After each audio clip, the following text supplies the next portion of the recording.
Guys, आप अपना phone पे से किसी प्रकार का ट्रांजैक्शन करते हैं। ट्रांजैक्शन कहने का मतलब है कि किसी का मोबाइल रिचार्ज करते हैं, किसी प्रकार का बिल पेमेंट करते हैं, बिजली bill, gas bill, water bill, किसी प्रकार का बिल हो सकता है।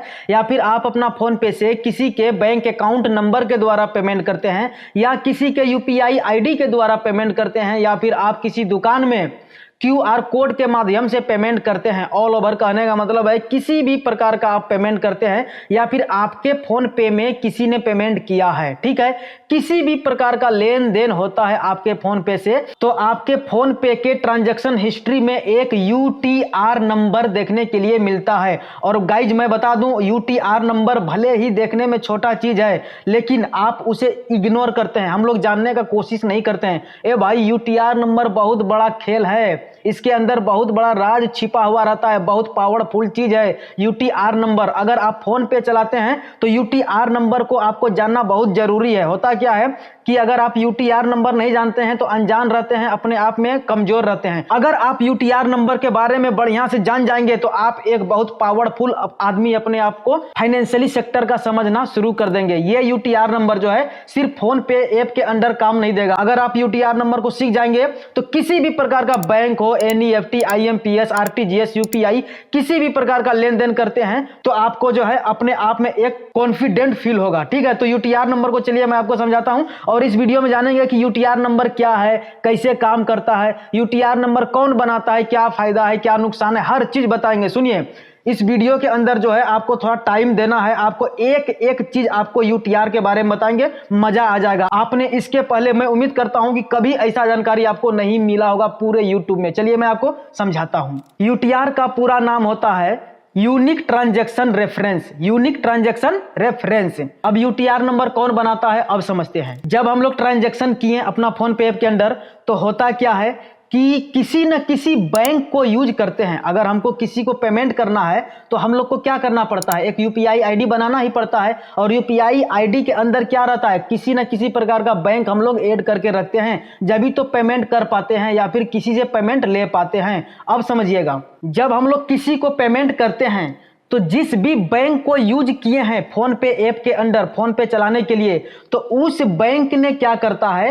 एक UTR नंबर फोन पे ऐप के अंदर डाल देता है। अब आप सोचेंगे कि भाई, फोन पे ऐप से पेमेंट किए हैं तो फोन पे ऐप ने UTR नंबर बनाया है ना, यही गलत फहमी है भाई आपका। UTR नंबर किसी भी पेमेंट गेटवे का पावर ही नहीं है बनाने का, ठीक है। UTR नंबर आप जिस भी बैंक अकाउंट को यूज किए हैं वो बैंक जो है UTR नंबर फोन पे ऐप के अंदर बना के देता है। अब समझिए, फोन पे ऐप के अंदर जो है अगर बैंक UTR नंबर बना के देगा तो 12 डिजिट का बना के देता है। तो आप सोचेंगे अच्छा 12 डिजिट का देता है, और भी ज्यादा डिजिट का देता है क्या? हाँ, देता है। अब समझिए, NEFT के अंदर जो है बैंक 16 डिजिट का UTR नंबर बना के देता है। RTGS के अंदर जब UTR नंबर बनाएगा बैंक तो उसके लिए 22 डिजिट का बनाएगा, और IMPS के अंदर जब UTR नंबर बनाएगा बैंक तो उसके लिए और अलग प्रकार का डिजिट बना के देगा। तो मुझे पता है कि NEFT, RTGS, IMPS ये सब क्या बक रहा है भाई,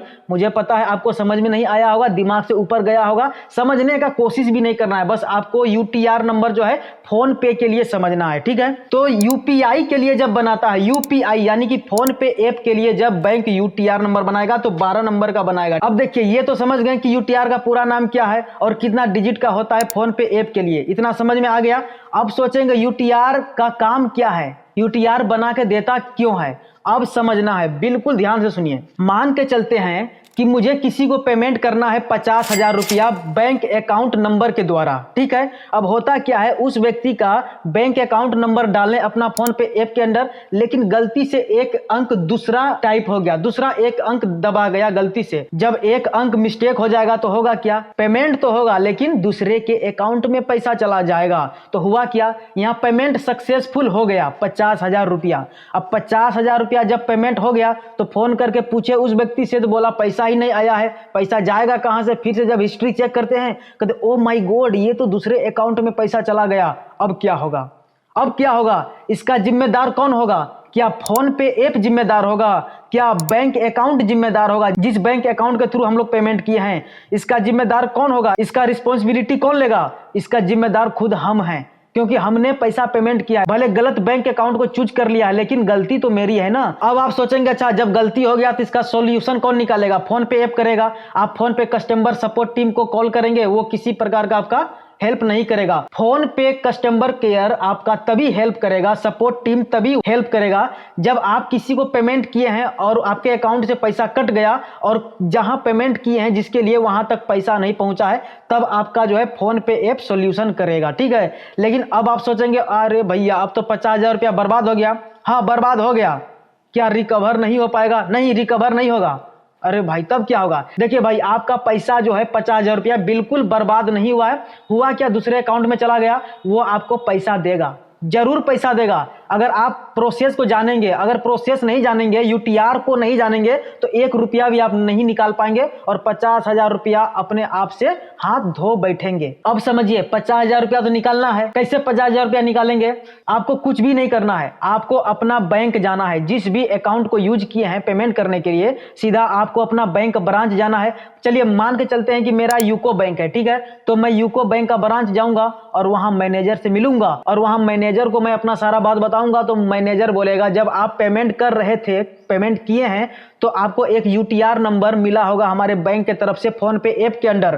तो बोलेगा हाँ यूटीआर नंबर मिला है। आपको अपना 12 डिजिट का यूटीआर नंबर उसको देना है और 12 डिजिट का यूटीआर नंबर वो जैसे लेगा वो चेक करेगा। अब सोचेगा यूटीआर नंबर से वो क्या कर लेगा, सब चीज कर लेगा। देखिए यूटीआर नंबर के अंदर जो है सब चीज छिपा हुआ रहता है, किसको पैसा भेजे हैं, किस अकाउंट में भेजे हैं, कितना भेजे हैं, कब भेजे हैं, जिसको पैसा भेजे हैं उसका नाम क्या है, उसका बैंक अकाउंट क्या है, आईएफएससी कोड क्या है, पिताजी का क्या नाम है, घर कहाँ है, पूरा A to Z डिटेल उसका निकाल लेगा बैंक। अब डिटेल निकालने के बाद होगा क्या, वहीं से फिर बैंक वाला उस व्यक्ति को मोबाइल नंबर से फोन करेगा और बोलेगा कि भाई साहब आपके बैंक अकाउंट में गलती से 50,000 रुपया क्रेडिट हो गया है, प्लीज आप अपना बैंक अकाउंट को चेक कीजिए और चेक करने के बाद हमारे इस बैंक अकाउंट नंबर पर रिटर्न कर दीजिए, पैसा घुमा दीजिए, इसके लिए आपका बहुत बहुत धन्यवाद। तो क्या आपको लगता है इतना ही सिंपल प्रोसेस से वो सामने वाला व्यक्ति 50,000 रुपया घुमा देगा? ए भाई आज के डेट में अगर किसी के पास फ्री फंड में 50,000 रुपया चला जाए, बिना मेहनत का, बिना कुछ किए आराम से 50,000 रुपया चला जाए, तो आपको लगता है क्या कि 50,000 रुपया घुमा देगा? हाँ 90% केस में पैसा नहीं घुमाएगा, लेकिन 10% केस में ऐसा होगा कि अगर वो सामने वाला समझदार होगा कि भाई मेरा पैसा नहीं है, गलती से है, किसी का मेहनत का कमाई है, मेहनत का पैसा है, तो 50,000 रुपया आराम से घुमा देगा। ये एक चैरिटी का भी काम करेगा, समाज सेवा का भी काम करेगा। लेकिन भाई 90% व्यक्ति जो है, 90% आदमी पैसा रिटर्न बिल्कुल भी नहीं करेगा। अब आप बताइए, पैसा घुमा दिया तब तो बल्ले बल्ले 1 मिनट में पैसा मिल जाएगा, अगर पैसा नहीं घुमाया तो क्या करेंगे? क्या पैसा लुटा जाएगा? पैसा लुटा जाएगा? कुछ भी नहीं होगा। क्या बैंक वाला उस घर वाले का, उस व्यक्ति का पूरा घर, पता, नाम, सब चीज, एड्रेस, मोबाइल नंबर, सब चीज आपको दे देगा कि जाइए वहां पैसा जाके मांग लीजिए उससे? ऐसा होगा? आपको लगता है पैसा ऐसे मिल जाएगा? मारपीट हो जाएगा, पैसा भी नहीं मिलेगा, ठीक है। सुनिए, अब ऐसे सिचुएशन में काम करेगा RBI, reserve bank of India का रूल एंड रेगुलेशन। आरबीआई का जो रूल रेगुलेशन बैंक के ऊपर लागू है, उसी के तहत अब प्रोसेस चलेगा। अब देखिए क्या होगा, क्या बैंक मैनेजर चला जाएगा उसके घर? नहीं जाएगा। बैंक वाला क्या करेगा, उस व्यक्ति का जिसके अकाउंट में पैसा गया है उसके नजदीकी पुलिस स्टेशन में इन्फॉर्म करेगा और अपना सारा डिटेल बता देगा, ये मैटर है। उसके बाद पुलिस जो है उस व्यक्ति के घर जाएगा और घर जाने के बाद उस व्यक्ति को उठाएगा, थाना लेके आएगा, सारा पूछताछ करेगा, अकाउंट उकाउंट सब चेक चाक करेगा, सब चीज करेगा। प्रूफ हो गया कि हाँ भाई पैसा आ गया है, क्रेडिट हो गया है, उसके बाद जो है पुलिस वाला का मदद लेकर के बैंक अकाउंट से पैसा उसका रिटर्न करवा देगा। उसके बाद होगा क्या, जब पैसा आ जाएगा तो फिर आपके बैंक अकाउंट में पैसा आ जाएगा। देखिए इसके लिए जो है कुछ पेनल्टी चार्ज हम लोग को देना पड़ सकता है, ये डिपेंड करेगा बैंक का रूल रेगुलेशन के ऊपर। कुछ बैंक ज्यादा पेनल्टी चार्ज रख सकता है, कुछ बैंक का कम हो सकता है, या फिर किसी का 0 हो सकता है, कुछ भी पेनल्टी चार्ज नहीं हो सकता है। तो कुछ इस प्रकार से जो है आपका पैसा वापस होगा। तो गाइज ये है यूटीआर नंबर का पावर, सब चीज छिपा हुआ रहता है मेरे भाई। तो आगे से आप अवेयर रहें, किसी भी प्रकार का कोई प्रॉब्लम ना करें। अगर हो जाता है तो आपको घबराना नहीं है, हर प्रॉब्लम का सोल्यूशन यूटीआर नंबर के द्वारा हो जाएगा। गाइज मैं उम्मीद करता हूं कि इस वीडियो से कुछ नॉलेज मिला होगा, आपको कुछ भी सीखने के लिए मिला। प्लीज वीडियो को लाइक करिए, कमेंट करिए और ऐसे ही इन्फॉर्मेटिव नॉलेजेबल कंटेंट देखने के लिए चैनल को सब्सक्राइब जरूर कीजिए। बहुत बहुत शुक्रिया आपका पूरा वीडियो देखने के लिए।